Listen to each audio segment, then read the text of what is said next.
প্রত্যেক মাসের একটা সম্মানী ভাতা, সেটা আল্লাহর মেহেরবানি এই আসনের একটা কওমি মাদ্রাসার জন্য পুরো 5 বছরের জন্য আমি ওয়াকফ করে দিয়েছি। আলহামদুলিল্লাহ। আমি কথা দিয়েছিলাম নির্বাচিত হলে সরকারি সুযোগ সুবিধা নেব না, যতটুকু না নিয়ে পারি চেষ্টা করব। আলহামদুলিল্লাহ, সরকারের সকল সুযোগ সুবিধা আমি নিচ্ছি না, কারণ এর আগে তো আল্লাহ আমারে বাঁচায় রাখছেন। তো এখন এমন কি হলো যে সরকারের সুবিধা না নিলে বাঁচতে পারবো না? আমার একে একে সরকার থেকে যতগুলো পেমেন্ট সংসদ সদস্য পাওয়ার কথা আমি লিখিত জানাই দিছি, এইটা নিব না, ওইটা নিব না, ওইটা নিব না। শুধু একটা নিতে বাধ্য, সেটা হচ্ছে আমার রিমুনারেশন, প্রত্যেক মাসের একটা সম্মানী ভাতা, সেটা আল্লাহর মেহেরবানি এই আসনের একটা কওমি মাদ্রাসার জন্য পুরো 5 বছরের জন্য আমি ওয়াকফ করে দিয়েছি। আলহামদুলিল্লাহ। ওইটা প্রতি মাসে তাদের অ্যাকাউন্টে অটো জমা হয়ে যাবে, আমি সেই ব্যবস্থাও করে দিয়েছি। এটার জন্য তাদেরও কোনো দৌড়াদৌড়ি লাগবে না, আমারও কোনো পেরেশানি লাগবে না, এটা অটো ট্রান্সফার হয়ে যাবে। দোয়া করবেন, দুনিয়ার সম্পদ নয় আখিরাতের সম্পদ আমরা সবাই মিলে যেন জোগাড় করতে পারি। দুনিয়া যেমন তেমন হোক, আখিরাতটা যেন আমাদের সুন্দর হয়, আর আখিরাত সুন্দর হলে দুনিয়াও সুন্দর হবে ইনশাআল্লাহ।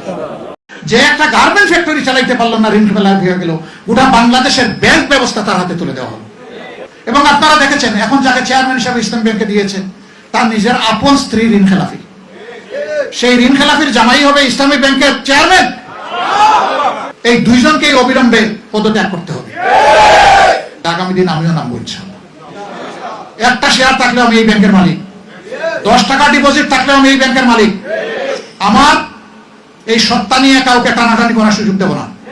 আমি সামনে গিয়ে বুক খুলে দাঁড়ায় বলবো, যতগুলি আমার বুকে মারো, যত টেয়ারশিল আমার মাথায় মারো, কিন্তু জনগণের উপর, শেয়ার হোল্ডারদের উপর, ডিপোজিটারদের উপর, এই ব্যাংকের মালিকদের উপর সাবধানে একটা গুলিও ছুটতে পারবো না। ইসলামী ব্যাংকে আবার দখল করার পায় তারা। এমন এক ব্যক্তিকে ইসলামী ব্যাংকের এখন বোর্ডের চেয়ারম্যান বানিয়ে দেওয়া হয়েছে, যিনি পালিয়ে গিয়েছিলেন, যিনি পরিত্যক্ত, যিনি ফ্যাসিস্টদের দূষক, তাকে এনে এখন ইসলামী ব্যাংকের ঘাড়ের উপর বসিয়ে দেওয়া হয়েছে। এবং এখন যারা ইসলামী ব্যাংকের সেবাগ্রহী, তার ডিপোজিটার, শেয়ার হোল্ডার, তারা সকলে মিলে এখন রাস্তায় নেমেছে। এখন বলে যে এগুলা সব জামাতে ইসলামের মানুষ। আগে যেভাবে বলতো যে ওই তেলের ইয়েতে সবাই জামাতে ইসলামে পাঠিয়ে দিছে, এটাতেও সেইভাবে বলে। আমি বলছি, আমি স্বীকার করে নিচ্ছি এরা জামাতে ইসলামের মানুষ, এবং এরা এই দেশের নাগরিক। এরা জামাত না, এরা আওয়ামী লীগ না, এরা বিএনপি না, এরা কোনো দল করে না, এটা দেখার বিষয় নয়। তারা এই ব্যাংকের মালিক। এই ব্যাংকের ক্ষতি হবে আর তারা চুপ করে বসে থাকবে, এটা আশা করবেন না। সেখানে তাদের উপর লেলিয়ে দেওয়া হয়েছে পুলিশ বাহিনীকে। সংসদে আলোচনা না করে গ্যাস, তেল আর বিদ্যুতের দাম বাড়ায় নিন্দা প্রকাশ করেছেন বিরোধী দলীয় নেতা ডক্টর শফিকুর রহমান। পাশাপাশি নিত্য প্রয়োজনীয় পণ্যের দাম বৃদ্ধির প্রতিবাদে বিক্ষোভ কর্মসূচির ঘোষণা দেন তিনি। এ সময় হুঁশিয়ারি দেন, জনগণের স্বার্থ বিরোধী কাজ হলে বসে থাকবে না জামায়াত।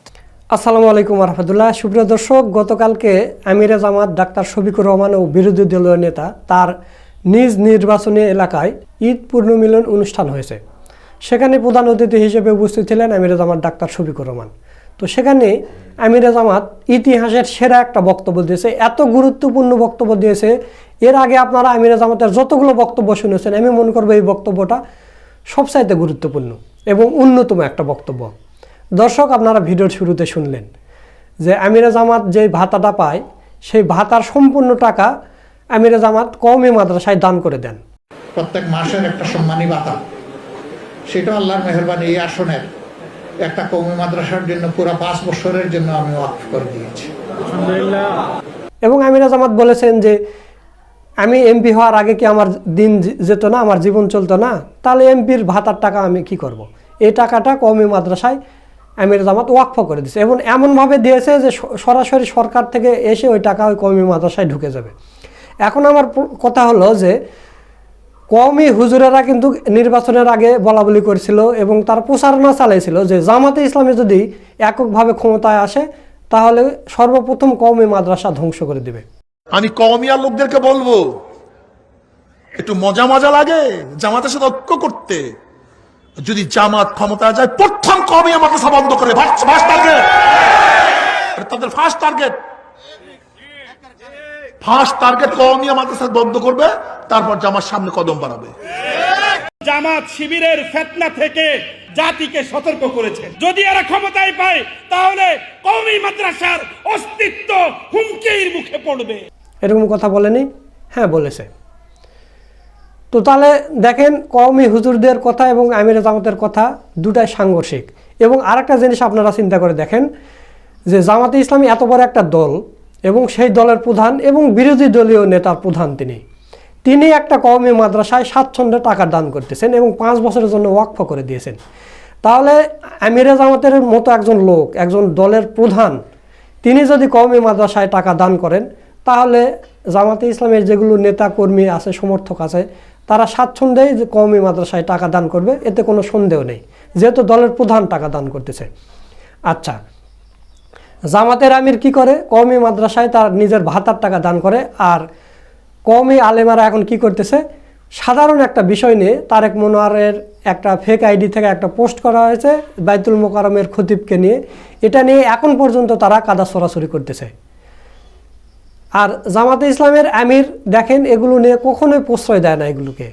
তিনি কি একটা কথা বলে দিলেন যে আমি কওমি মাদ্রাসায় আমার ভাতার টাকা দিয়ে দিই। আচ্ছা, এরপর দেখেন আমিরে জামাত সবগুলো বিষয়কে টাচ করেছেন। এত একটা জ্ঞানী মানুষ, আপনারা এই ভিডিওটা দেখলে বুঝতে পারবেন। ওই বিএনপি বা অন্যান্য দলের নেতাকর্মীদের মতো স্কিপ লেখে আনতে হয় না। আমিরে জামাতের মেমোরি একটা কম্পিউটারের মতো। তো দেখেন আমিরে জামাত এই ইসলামী ব্যাংকের বর্তমান এমডি, যাকে এমডি বানানো হয়েছে, একে তো ইসলামী ব্যাংকে ঢুকতে দেয়নি। সে ভার্চুয়াল মিটিং করতে চাইছিল, সেটাও পণ্ড করে দিয়েছে। তো পরবর্তীতে দেখা গেল যে এই এমডির বউ হচ্ছে ঋণ খেলাপি। তো আমিরে জামাত ডাক্তার শফিকুর রহমান এই বিষয়টা তুলে ধরেছেন যে যার বউ ঋণ খেলাপি সে কীভাবে ইসলামী ব্যাংকের মতো এই ব্যাংকের চেয়ারম্যান হয়। তো এ আর হতে পারবে না, ইনশাল্লাহ দেখবেন যে একে আর ঢুকতে দেবে না। এমনিতে তো ঢুকতে দেয়নি 2-3 দিন, অনলাইনে মিটিং করতে চাইছে, সেটাও করতে পারেনি। আচ্ছা, এরপর দেখেন বিদ্যুতের দাম বাড়ানো হয়েছে। আমিরে জামাতের কথা যে আর মাত্র 2-3 দিন পরে সংসদ বসবে, সংসদে আপনারা আলোচনা করে বিদ্যুতের বিল বাড়ান। আপনারা এই গোপনে বিদ্যুতের বিল বাড়ান কেন? 2 বার বিদ্যুতের বিল বাড়ানো হয়েছে। আর এই ইকবাল হাসান মোহাম্মদ টুকু, এই জ্বালানি মন্ত্রী, এ কিন্তু এর আগে বলেছিল, সংবাদ সম্মেলন করে বলেছিল যে 2 বছরের মধ্যে কোনো বিদ্যুতের বিল বাড়ানো হবে না। সেগুলো নিয়ে নিউজ হয়েছে, আপনারা স্ক্রিনে দেখেন। তো 2 বছরের মধ্যে বিদ্যুতের বিল বাড়ানো হলে আপনারা 2 বার বাড়ালেন কেন? এই ইকবাল হাসান মাহমুদ টুকু এই কিন্তু আমির হামজার বিরুদ্ধে মামলা করেছিল। আমির হামজার হচ্ছে গ্রেপ্তারি পরোয়ানা বের হয়ে গেছিল এই লোকটা। তো দর্শক, এর সাথে আমিরে জামাত আরও অনেকগুলো বিষয়, গুরুত্বপূর্ণ বিষয় তুলে ধরেছেন এবং আজকে বিদ্যুতের যে বিল বাড়ানো হয়েছে সেটা নিয়ে আজকে জামাতে ইসলামের বিক্ষোভ সমাবেশ আছে, সেটাও আপনারা ভিডিওর মাধ্যমে দেখতে পারবেন। এই ভিডিও না, পরবর্তী ভিডিওতে দেখাবো। এবং আমিরে জামাত এর সাথে যে আরও অনেকগুলো গুরুত্বপূর্ণ বিষয় নিয়ে কথা বলেছেন, সেই ভিডিওটা আপনাদের এখন দেখাবো। আপনাদের প্রতি বিশেষ অনুরোধ থাকবে আপনারা পুরো ভিডিওটা দেখে যাবেন। তো চলুন আমরা আমিরে জামাতের পুরো বক্তব্যের ভিডিওটা দেখে আসি। আমাদের দায় আছে, জনগণ আমাদেরকে ভোট দিয়ে এখানে পাঠিয়েছে, সরকার আপনারা গঠন করেছে, তো আমরা আমাদের যে সমস্ত এলাকা থেকে নির্বাচিত হয়েছি সেই এলাকার জনগণের প্রতিনিধিত্ব করি। তাদের কাছে আমাদের জবাবদিহি আছে, কথা আমাদেরকে বলতে হবে, সংকট নিরসনে আমাদেরকে কাজ করতে হবে। আমরা সহযোগিতা করতে চাই, আমাদেরকে আলোচনার সুযোগ দেওয়া হোক। প্রথমে একটা নোটিশ দিলাম, তারা অনুরোধ করলেন যে এটা পরিবর্তন করে ওই ধারায় আসেন। গেলাম, ওই ধারায় গিয়ে আধা ঘন্টার জায়গায় 1.25 ঘন্টা আলোচনা হলো। আলোচনার পরে আমরা প্রস্তাব দিলাম সরকারি দল বিরোধী দল মিলে একটা সার্ভিলেন্স কমিটি হোক। এই কমিটি দেখবে যে আসলেই যে সংকটটা এখন, এটাকে কৃত্রিম না এটাই স্বাভাবিক। যদি কৃত্রিম হয়ে থাকে তাহলে ওই জায়গাগুলোতে হাত দিতে হবে, আর যদি স্বাভাবিক হয় তাহলে বিকল্প জ্বালানির সন্ধান আমাদেরকে তৈরি করে বেছে নিতে হবে। আলহামদুলিল্লাহ, প্রধানমন্ত্রী পরের দিন এসে বললেন যে আমরা একমত, আমরা আমাদের পক্ষ থেকে 5 জনের নাম প্রস্তাব করছি বলে তিনি 5 জনের নাম প্রস্তাব করলেন। এরপরে আমাদেরকে অনুরোধ জানালেন আমরাও যেন 5 জনের নাম প্রস্তাব করি। আমরা সন্ধ্যায় আমাদের পক্ষ থেকে 5 জনের নাম প্রস্তাব করলাম, কমিটি গঠন হলো। একদিন মাঝখানে গেল, দ্বিতীয় দিন থেকেই দেখা গেল যে এই সমস্যা অনেকটাই সমাধান হয়ে গেছে। এখন সরকারি দলের বন্ধুরা বলতে লাগলেন যে জামাত এটা কৃত্রিমভাবে এই সংকট তৈরি করেছিল, কেউ কেউ এটা বলতে লাগলেন। তারা গাড়ি মালিকদেরকে, চালকদেরকে সেখানে পাঠিয়ে দিয়েছে, মোটরসাইকেল সেখানে পাঠিয়ে দিয়েছে। এত আনন্দ লাগলো এই কথাটা শুনে, সারা বাংলাদেশে লাখ লাখ গাড়ির মালিক হয়ে গেছে আর লক্ষ লক্ষ মিলিয়ন মিলিয়ন মোটরসাইকেলের মালিক হয়ে গেছে। আসলে এগুলা সব ফাও বায়বীয় কথা ছিল। তাইলে কিভাবে মাত্র 2 দিনের মাথায় মানুষের মাঝে একটা প্রশান্তি আসলো? কিভাবে আসলো এটা? মানুষ যখন দেখেছে যে সরকারি দলের পাশাপাশি বিরোধী দলও সিরিয়াস এই সমস্যাটা নিয়ে, তখন মানুষের মনে একটা আস্থা এসেছে, চোররা আর তেল চুরি করতে পারবে না, তেল ডাকাতরা আর ডাকাতি করতে পারবে না, অবৈধ মজুদদাররা আর মজুদ করতে পারবে না, যারা প্রাইস টেম্পারিং করে দাম বাড়ায় তারা আর পারবে না। মানুষের মধ্যে আস্থা যখন ফিরে এসেছে, অটোমেটিক্যালি এই সমস্যার সমাধান হয়ে গেছে। এই ঘটনাটা কি বার্তা দিচ্ছে দেশবাসীকে? এই ঘটনা বার্তা দিচ্ছে মাথা ঠিক হয়ে গেলে লেজ ঠিক হয়ে যাবে। এই মাথা হচ্ছে জাতীয় সংসদ, জাতীয় সংসদের 300 সদস্য। গত অধিবেশনের সমাপনী দিবসে আমাদের বক্তব্য ছিল, আমারও বক্তব্য ছিল। সেই বক্তব্যে যে কয়টা কথা বলেছি আপনারা নিশ্চয়ই স্মরণ রেখেছেন। আমি আমার এই এলাকার জনগণের কাছে কৃতজ্ঞ। তারা তাদের মূল্যবান ভোট দিয়ে আমাকে নির্বাচিত না করলে আজকে আমি জাতীয় সংসদে কথা বলার সুযোগ পেতাম না। সুতরাং এই সংসদ যদি 5 বছর বহাল থাকে আর আমি যদি হায়াত পেয়ে থাকি, আমার দায়িত্ব হবে এই এলাকাকে তুলে ধরা, এই এলাকার সংকট সমস্যা তুলে ধরা। গ্যাস, পানি, যোগাযোগ, ড্রেন, নালা, কিশোর গ্যাং, মাদক, চাঁদা, অবৈধ দখল, এই সমস্ত সমস্যায় এলাকা জর্জরিত। সবগুলোর ব্যাপারে কথা বললাম। মাননীয় প্রধানমন্ত্রী তিনি বললেন যে আপনার এলাকার বিষয়টা আমি পার্সোনালি দেখব, আপনার বিষয়গুলো চিহ্নিত করে আমার কাছে পাঠান। আমরা 4 দিনের মাথায় এগুলা পাঠিয়ে দিয়েছি, আমরা ফলো আপ করছি। পানির সংকটের অবস্থা এমন ছিল, 2-1 জায়গায় যখন গিয়েছি ওই সময় তারা বলেছেন আমাদের আর কিছুর দরকার নাই, কারবালায় আমাদের জিহ্বা শুকায় গেছে, একটু পানি দেন, আমাদের জিহ্বায় পানি দেন। কিনা পানি দিয়ে পেশাব, পায়খানা, গোসল, রান্না বাড়া, খাওয়া, এগুলা কি সম্ভব? অসম্ভব ব্যাপার। সেরকম একটা পরিস্থিতি কিছু কিছু এলাকায় ছিল, হয়তো বা এখনো কিছু আছে।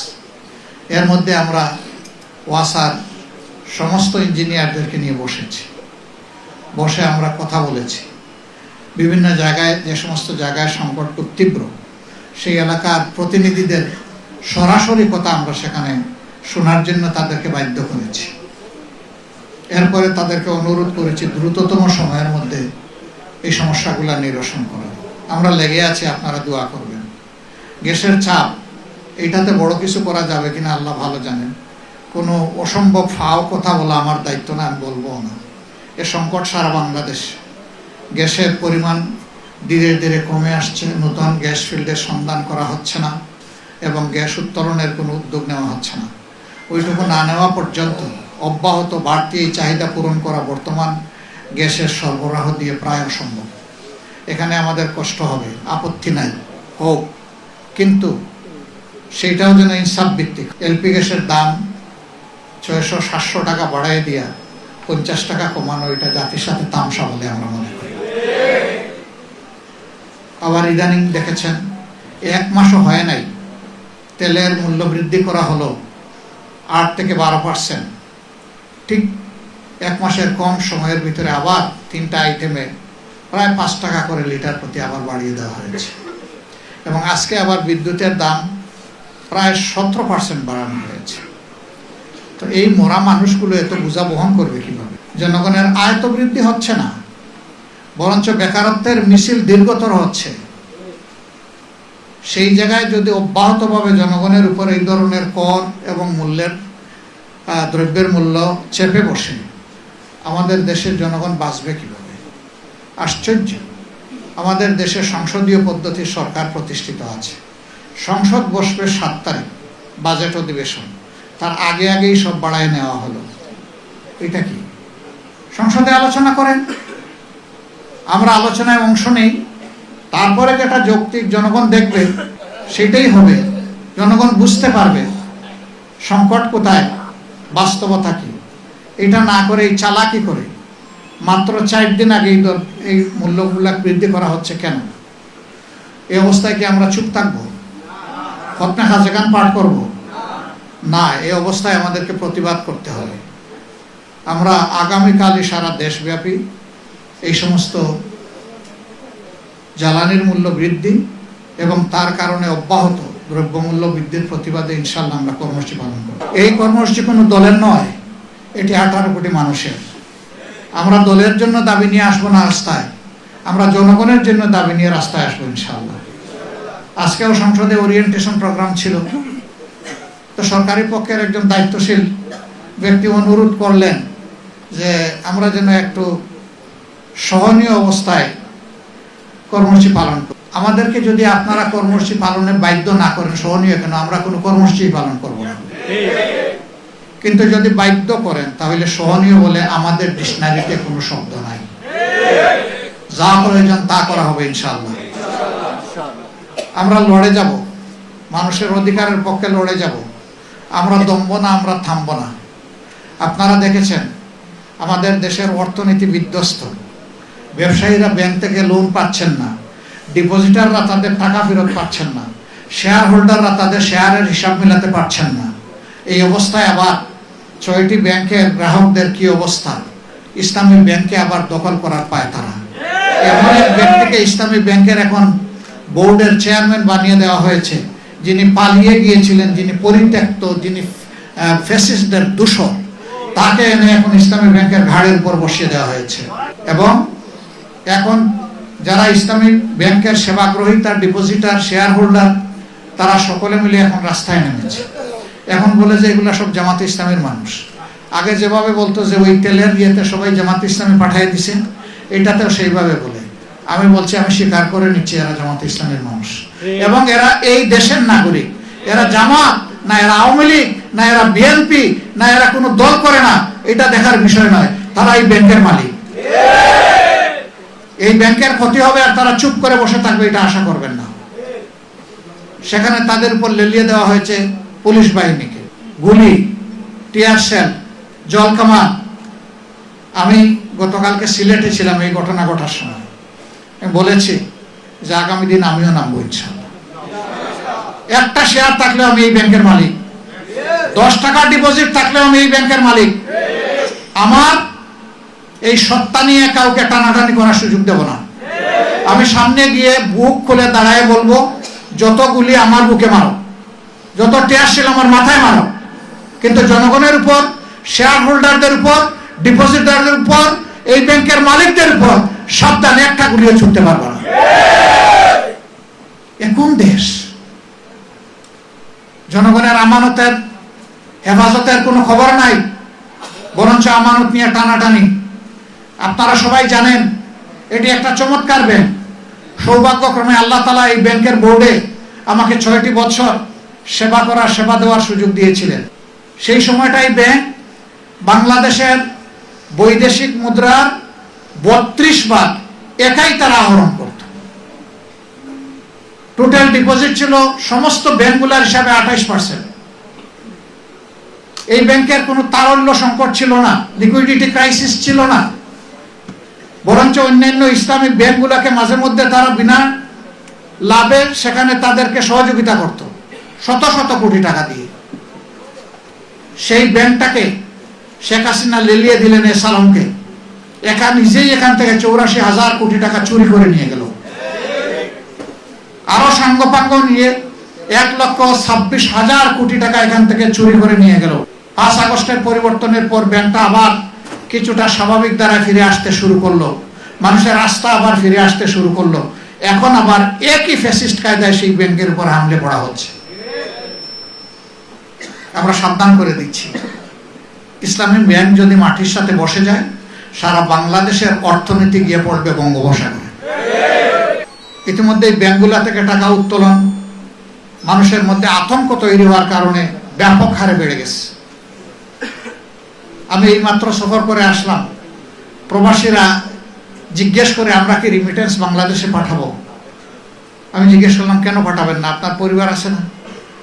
কার কাছে পাঠাবো? মাঝখান থেকে যদি আমার রিমিটেন্স চুরি হয়ে যায়, এর গ্যারান্টি কি? আমাদের তো কোনো আস্থা নাই। যদি অনাস্থার পরিবেশ আরো গভীর হয় আর সারা দুনিয়া থেকে যদি আমাদের প্রবাসীরা রেমিটেন্স পাঠাতে ভয় পায়, তাহলে বাংলাদেশ কোথায় গিয়ে দাঁড়াবে চিন্তা করে দেখছেন? যারা চোর ডাকাত তাদের কোনো সমস্যা হবে না, কারণ তাদের তো অবৈধ অর্থের পাহাড় আছে, কিন্তু সাধারণ মানুষের তো জীবন যায় যায় অবস্থা হবে। আমরা সরকারের প্রতি আহ্বান জানাবো, এই দুর্বৃত্তপনার দিকে আর আগাবেন না। বাংলাদেশ ব্যাংকে গভর্নর একজনকে বসিয়েছেন, সেই লোক একটা গার্মেন্ট ফ্যাক্টরির মালিক, এমডি।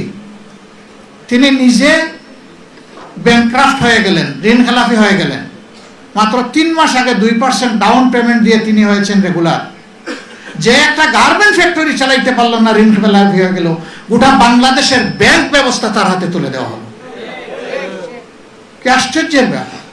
এবং আপনারা দেখেছেন, এখন যাকে চেয়ারম্যান হিসাবে ইসলামী ব্যাংকে দিয়েছেন, তার নিজের আপন স্ত্রী ঋণ খেলাপি। সেই ঋণ খেলাপির জামাই হবে ইসলামী ব্যাংকের চেয়ারম্যান? বিবেক কোথায়? এই দুইজনকেই অবিলম্বে পদত্যাগ করতে হবে। এই সমস্ত জায়গায় যোগ্য, দক্ষ, পরীক্ষিত, সৎ মানুষগুলাকে বসাতে হবে। দলীয় আনুগত্য দেখে দলখানাদেরকে যদি বসানো হয়, অর্থনীতি ধ্বংস হবে। একদল তো পালিয়ে গিয়েছে পাশের দেশে, বাকিরা কোথায় যাবে আমি জানি না। আমরা ওইটা চাই না। আমরা সংসদে প্রথম দিন দাঁড়িয়েই বলেছি যে আমরা নিরর্থক দামি বিরোধী দল হিসাবে এখানে থাকতে চাই না। আমরা অর্থবহ একটা বিরোধী দল হিসাবে ফাংশন করতে চাই। সরকারের গৃহীত সকল কল্যাণমূলক, ন্যায্য, ইতিবাচক কর্মসূচিতে আমরা অবশ্যই আন্তরিক সমর্থন দিব এবং সর্বাত্মক সহযোগিতা করব। কিন্তু জনগণের স্বার্থের বিপক্ষে যা হবে তার বিরুদ্ধে আমরা রুখে দাঁড়াবো। আমরা চুপ থাকবো না। আমরা গৃহপালিত বিরোধী দল হব না। আমরা জনগণের আমানতের সাথে বিশ্বাসঘাতকতা করব না। আমরা জনগণের আমানতের পাহারাদার হব ইনশাআল্লাহ। সম্মানিত বন্ধুগণ, এই দেশ আমাদের, আমাদের অধিকার আমাদেরকেই লড়াই করে আদায় করতে হবে। বলবেন লড়াই আর কতকাল? কম করলাম লড়াই, 47-এ করলাম, 71-এ করলাম, 52-তে করলাম, 90-তে করলাম, 24-এ করলাম, আর কত লড়াই? আমাদের জীবন যতদিন আছে লড়াইও ততদিন চলবে ইনশাআল্লাহ। সংসদের ভিতরে কোনো ব্যক্তি আমাদেরকে ধমকের সুরে কথা বলেছিলেন যে বিরোধী দল যদি এইগুলা করে ওইগুলা করে তাইলে ছাড় দিয়ে কথা বলা হবে না। তারা ভাব এমন যে আমাদেরকে দেখায় ছাড়বেন। আমি বলেছিলাম 54 বছরের ইতিহাসে বাংলাদেশ দেখতে দেখতেই আজকে এই জায়গায় এসে দাঁড়িয়েছে। সুতরাং নতুন করে কিছু দেখানোর দুঃসাহস দেখাবেন না আমাদেরকে। আর জাতির প্রয়োজনে যদি আরেকবার দেখতে হয় দেখব, শতবার দেখতে হয় তাও দেখব, কিন্তু কোনো অন্যায়ের সাথে আপোষ করব না। সব ক্রেডিট আল্লাহ তাআলার, যিনি আমাদেরকে বাঁচিয়ে রেখেছেন আর কথা বলার তৌফিক দিচ্ছেন। জমিনের ক্রেডিট 15 নম্বর আসনের মানুষের। আপনারা আমাকে নির্বাচিত না করলে এই কথাগুলো আমি জাতীয় সংসদে দাঁড়িয়ে বলতে পারব। আমি ইনশাআল্লাহ আপনাদের হকের পক্ষে লড়ে যাব, দেশবাসীর হকের পক্ষে লড়ে যাব। এবং আমি খুবই আস্থাশীল এই সমাজ পরিবর্তন হবে ইনশাআল্লাহ। এই পচা সমাজ থাকবে না ইনশাআল্লাহ। সংসদেও বলেছিলাম আসেন একটু সিদ্ধান্ত নেই, 300 জন মিলে। তখন মহিলা এমপিরা নির্বাচিত হয়নি। যে আমরা 300 জন মিলে সিদ্ধান্ত নেই যে আগামীকাল থেকে এই দেশে আর কোনো চাঁদাবাজি কাউকে করতে দেওয়া হবে না। যদি আমরা এই সিদ্ধান্ত নিতে পারি তাহলে তেল ক্রাইসিস যেভাবে উবে গেছে, উদাও হয়ে গেছে, বাংলাদেশ থেকে চাঁদাবাজরা উদাও হয়ে যাবে। কিন্তু সাথে সাথে এও বলেছিলাম এখানে বসা এই লোকগুলা যদি চাঁদাবাজদেরকে প্রশ্রয় দেয় এবং এখান থেকে সুযোগ নেয়, তাহলে চাঁদাবাজি বাংলাদেশ থেকে বিদায় করা সম্ভব না। তো আমার এই প্রস্তাবে তো সকলের টেবিল চাপিয়ে সমর্থন দেওয়ার কথা ছিল। আমার পিছনে যারা বসা ছিলেন বিরোধী দলের সবাই সমর্থন দিলেন, কিন্তু সামনে দেখি কেউ আর সমর্থন দেয় না। বিষয়টা পরিষ্কার হয়ে গেল না? তখন আমি বলেছিলাম মনে রাখবেন, ছাতাবাস কোনো দলের নয়, এরা বসন্তের কুকিল। আপনি যখন বিপদে পড়বেন তখন ওই কুকিলগুলা উড়াল দিয়ে চলে যাবে, ওদের ডানা ধরে আপনি আর নাগাল পাবেন না। ওরা কিন্তু আপনাকে রাস্তায় ফেলে চলে যাবে। বলেছিলাম মনে রাখবেন, সেই পরিস্থিতি দেখে সারা বাংলাদেশ লজ্জিত হয়েছে। সুপ্রিম কোর্টের অ্যাপিলেট ডিভিশনের বিচারক তিনি তার অপকর্ম আড়াল করার জন্য পালিয়ে যেতে গিয়ে কলা পাতার উপর তিনি ঘুমিয়ে পড়েছিলেন। সেদিন আমরা যেন কেউ ভুলে না যাই। অপকর্ম করলে দুনিয়ায় তার পরিণতি ভোগ করতে হবে, আর আখিরাতে আল্লাহর জিম্মায় তো আছে। আল্লাহর বিচার দুনিয়া থেকে কেউ এসকেপ করতে পারে না, আজ হোক কাল হোক। যে অন্যকে অপমান করে, যে অন্যের সম্পদ লুণ্ঠন করে, চুরি করে, তার পরিণতি কিছুটা হলেও দুনিয়া তাকে পেতেই হয়। স্বচ্ছতার সাথে রাজনীতি করেন সিংহের বাচ্চার মতো। আপনি স্বচ্ছ থাকেন, আপনি সৎ থাকেন। আপনাকে যদি সরকার পরিবর্তনের পরে কেউ আপনার গায়ে হাত দেয়, এটি হবে আপনার জন্য গর্বের। কিন্তু আপনি চুরি করে পালিয়ে গিয়ে অন্য কোনো দেশে আশ্রয় নিয়ে রাজার হালতে, রানীর হালতে থাকলেও এটি হবে বিড়ালের জীবন, এটা সিংহের জীবন নয়। রাজনীতি তো তারা করা উচিত, তাদেরই করা উচিত যাদের রাজকীয় মন আছে। মন যাদের ফকির, তাদের রাজনীতি করা উচিত নয়। একজন ভিক্ষুকের সন্তানও কিন্তু রাজকীয় রাজনীতিবিদ হতে পারে যদি তার মনটা রাজকীয় হয়। একজন শ্রমিকের সন্তান হতে পারে, ব্যবসায়ীর সন্তান হতে পারে, কৃষকের সন্তান হতে পারে।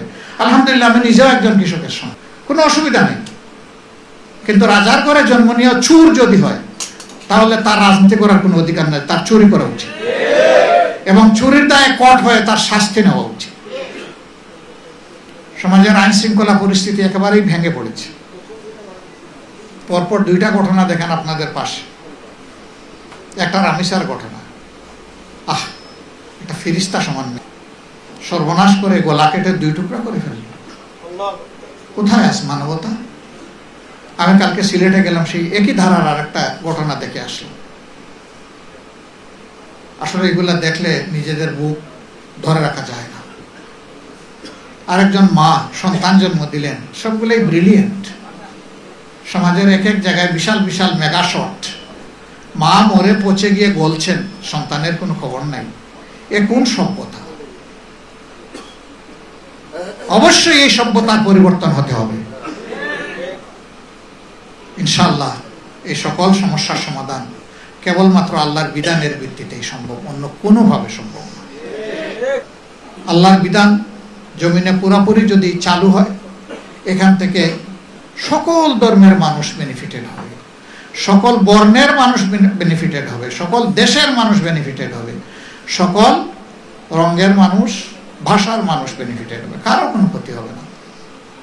একটা ভীতি ছড়ানো হয় শরিয়া আইন, মানে এটার নাম শোনা মাত্র যে একটা একটা করে তলোয়ার হাতে নিয়ে শুধু কল্লা উড়ানো হচ্ছে আর হাত কেটে ফেলা হচ্ছে। এটা আল্লাহর বিধানের বিরুদ্ধে সুস্পষ্ট অপকর্ম। আমি সৌদি আরবের মেইন কৌরের লোকদেরকে জিজ্ঞেস করলাম, গত 1 বছরে কয়টা কল্লা উঠলো আপনাদের এখানে? বললো যে 1 বছরে মাত্র 1টা কল্লা উড়া গেছে, সেটা দর্শনের ঘটনায়। হাত কাটা গেছে কয়টা? বললো যে গত 20 বছরে কোনো হাত কাটা যায়নি। সৌদি আরব দুনিয়ার এমন একটা দেশ যেখানে ক্রাইম একদম গ্রাউন্ড লেভেলে, মাটির সাথে মিশে আছে। আমাদের ক্রাইম হইল আসমান লেভেলে অপরাধ। ডাকাতের ছুরির আঘাতে মানুষ মারা যাক, এটা কোনো সমস্যা না। ওই ডাকাতের হাত কাটা যাবে, এটা হইল সব। কার্যত ডাকাতদের এই পরিবেশকে যারা লালন করতে চায়, আল্লাহর বিধানের বিষয়টা তারা উপলব্ধি করতে চায় না, স্বীকার করতে। হাত কাটার প্রয়োজন হবে না তো, আর যাকে তাকে ধরে হাত কাটাও তো যাবে না। একজন লোক যদি চুরি করে, আগে দেখতে হবে সে কেন চুরি করেছে। যদি পেটের ক্ষুধার আগুন নিবানোর জন্য চুরি করে, তাকে রাষ্ট্রের দায়িত্ব হচ্ছে আগে তার পেটের ক্ষুধার আগুন নিবানোর ব্যবস্থা করা, তার বৈধভাবে বেঁচে থাকার বিষয়টা নিশ্চিত করা। এর আগে কোনো রাষ্ট্রের কোনো অধিকার নাই তার হাত কাটা তো দূরের কথা, তার একটা চামড়ায় চিমটি দেওয়ার কোনো অধিকার। এই রাষ্ট্র তার নাগরিকদেরকে বৈধভাবে বেঁচে থাকার জন্য সুযোগ নিশ্চিত করতে পারে না। ওই রাষ্ট্র কোনো অপরাধের জন্য তার নাগরিককে শাস্তি দেওয়ার কোনো অধিকার রাখে না। আগে নাগরিকের সার্বিক নিরাপত্তা নিশ্চিত করতে হবে, তারপরে যদি লোভের বশবর্তী হয় অথবা বদ হাসলতের কন্টিনিউয়েশনের কারণে কেউ কিছু করতে চায়, সমাজকে ভালো রাখার জন্য তার উপর শাস্তি আরোপ হবে। তখন লক্ষ লক্ষ মামলার পাহাড় হযরতে উমর ইবনুল খাত্তাব রাদিয়াল্লাহু তাআলা আনহু প্রধান বিচারপতি ছিলেন। 2 বছরের মাথায় গিয়ে তিনি খলিফাতুল মুসলিমিন আবু বকর সিদ্দিক রাদিয়াল্লাহু তাআলা আনহুকে বললেন, এই দায়িত্ব থেকে আমাকে অব্যাহতি দিন, সরায় দিন। তিনি বললেন, কেন? বললেন, না, এখানে আমাকে বেতন দেওয়ার কোনো দরকার তো নাই। আপনি প্রধান বিচারপতি না? বলে, হ্যাঁ। মাননীয় খলিফা, আপনি তো আমাকে প্রধান বিচারপতির অ্যাপয়েন্টমেন্ট দিয়েছেন, তা আপনি এটা থেকে অব্যাহতি চাচ্ছেন কেন? বলে যে 2 বছরের ভিতরে আমার কাছে তো কোনো মামলা আসলো না, তাইলে আমার এই পদে থেকে লাভটা কি? আমি রাষ্ট্রের অর্থ এইভাবে অপচয় করব কেন? আমি এখান থেকে নিব কেন? তাকে জিজ্ঞেস করা হলো, লোক আসে না কেন? আপনি একটু গরম মানুষ, এই জন্য ভয়ে আসে না নাকি? তিনি বললেন, আমি তো কাউকে গরম দেখাইনি। অনুসন্ধান করে দেখা গেল যে তার কাছে রেফার হয়ে যাওয়ার মতো কোনো ঘটনা সেই রাষ্ট্রে 2 বছরের ভিতরে ঘটে নাই। সুবহানাল্লাহ। This is the essence of Islam, this is beauty of Islam, this is pride of Islam, this is benefit of Islam. আমরা যত তাড়াতাড়ি বুঝবো তত লাভ ইনশাআল্লাহ তাআলা। বাংলাদেশ শুধু মুসলমানরা বসবাস করে না, অন্যান্য ধর্মের মানুষও করে। পশ্চিমবঙ্গে আপনারা দেখতে পাচ্ছেন হম্বিতম্বি মুসলমানদের উপর বিভিন্ন ধরনের নির্যাতন হচ্ছে। আমরা তার নিন্দা জানিয়েছি, নিন্দা জানাবো, সেটা দুনিয়ার যেখানেই ঘটুক। কিন্তু বাংলাদেশে আমরা চাই না যে পশ্চিমবঙ্গে মুসলমানদের উপর অপমানজনক আচরণ করা হচ্ছে বলে বাংলাদেশে যে কোনো একজন অন্য ধর্মের মানুষের একটা লোম ধরে কেউ টান দেব, এটা আমরা বরদাস্ত করব না। এই দেশ আমাদের সকলের, এই দেশের অধিকার ভোগ করার অধিকারও সকলের সমান। আমরা সেই হারমোনি, আমাদের শিষ্টাচার আমরা ইনশাল্লাহ মেনে চলব। এটাই ইসলামের সৌন্দর্য। বলবেন যে তারা আমাদের ভাই, এখানে আমরা প্রতিশোধ নিতে পারি না। ইসলাম নিষেধ করেছে বাপের অপরাধে সন্তানকে শাস্তি দেওয়ার কোনো অধিকার কারণেই, সন্তানের অপরাধে বাবাকে শাস্তি দেওয়ার কোনো অধিকার কারণেই, স্বামীর অপরাধে স্ত্রীকে শাস্তি দেওয়ার অধিকার কারণেই, এবং স্ত্রীর অপরাধে স্বামীকেও শাস্তি দেওয়ার অধিকার কারণেই। এতটুকু যদি না থাকে, তাইলে অন্য দেশের কোনো কিছুর জন্য আমার দেশে আমি দেশকে অস্থির করে তুলব, এর অধিকার আমাদের নেই। এটা কেউ করতে গেলে আমরা দিব না করতে, তার হাত অবশ করে দেব। আমরা আমাদের সামাজিক শৃঙ্খলা, সৌন্দর্য, শান্তি নষ্ট করতে দেব। সম্মানিত সুধীমণ্ডলী, নামাজের সময় আসন্ন হয়ে যাওয়া, আমি কথা এখানেই শেষ করছি, বাকিটা রেখে দিলাম। আপনারা দোয়া করবেন, যতদিন আল্লাহ তাআলা আমাকে হায়াত দিয়েছেন, সুস্থ রেখেছেন, ততদিন মানুষের জন্য যেন আমি কাজ করে যেতে পারি। আমি কথা দিয়েছিলাম, নির্বাচিত হলে সরকারি সুযোগ সুবিধা নিব না, যতটুকু না নিয়ে পারি চেষ্টা করব। আলহামদুলিল্লাহ, সরকারের সকল সুযোগ সুবিধা আমি নিচ্ছি না, কারণ এর আগে তো আল্লাহ আমারে বাঁচায় রাখছেন। তো এখন এমন কি হলো যে সরকারের সুবিধা না নিলে আমি বাঁচতে পারবো না? আমার একে একে সরকার থেকে যতগুলা পেমেন্ট সংসদ সদস্য পাওয়ার কথা আমি লিখিত জানাই দিছি, এটা নিব না, ওইটা নিব না, ওইটা নিব না। শুধু একটা নিতে বাধ্য, সেটা হচ্ছে আমার রিমুনারেশন, প্রত্যেক মাসের একটা সম্মানী ভাতা। সেটা আল্লাহর মেহেরবানি এই আসনের একটা কওমি মাদ্রাসার জন্য পুরো 5 বছরের জন্য আমি ওয়াকফ করে দিয়েছি। ওইটা প্রতি মাসে তাদের অ্যাকাউন্টে অটো জমা হয়ে যাবে, আমি সেই ব্যবস্থাও করি। এটার জন্য তাদেরও কোনো দৌড়াদৌড়ি লাগবে না, আমারও কোনো পেরেশানি লাগবে না, এটা অটো ট্রান্সফার হয়ে যাবে। দোয়া করবেন, দুনিয়ার সম্পদ নয়, আখিরাতের সম্পদ আমরা সবাই মিলে যেন জোগাড় করতে পারি। দুনিয়া যেমন তেমন হোক, আখিরাতটা যেন আমাদের সুন্দর হয়, আর আখিরাত সুন্দর হলে দুনিয়াও সুন্দর হবে ইনশাআল্লাহ। আল্লাহ তাআলা আমাদের প্রিয় দেশকে পরিবর্তন করার এবং সেই পরিবর্তনটা মানুষের আকাঙ্ক্ষার পক্ষে পরিবর্তন করার তৌফিক দান করুন। সুপ্রিয় দর্শক, আপনারা আমিরা জামাতের পুরো বক্তব্যের ভিডিওটা দেখলেন। তো সব মিলিয়ে আজকের এই ভিডিওটা আপনাদের কাছে কেমন লেগেছে, বিশেষ করে আমিরা জামাতের বক্তব্যটা কেমন লেগেছে তা অবশ্যই কমেন্ট করে জানিয়ে দেবেন। ভিডিওটা ভালো লাগলে শেয়ার করবেন। সকলকে ধন্যবাদ। আসসালামু আলাইকুম ওয়া রাহমাতুল্লাহ।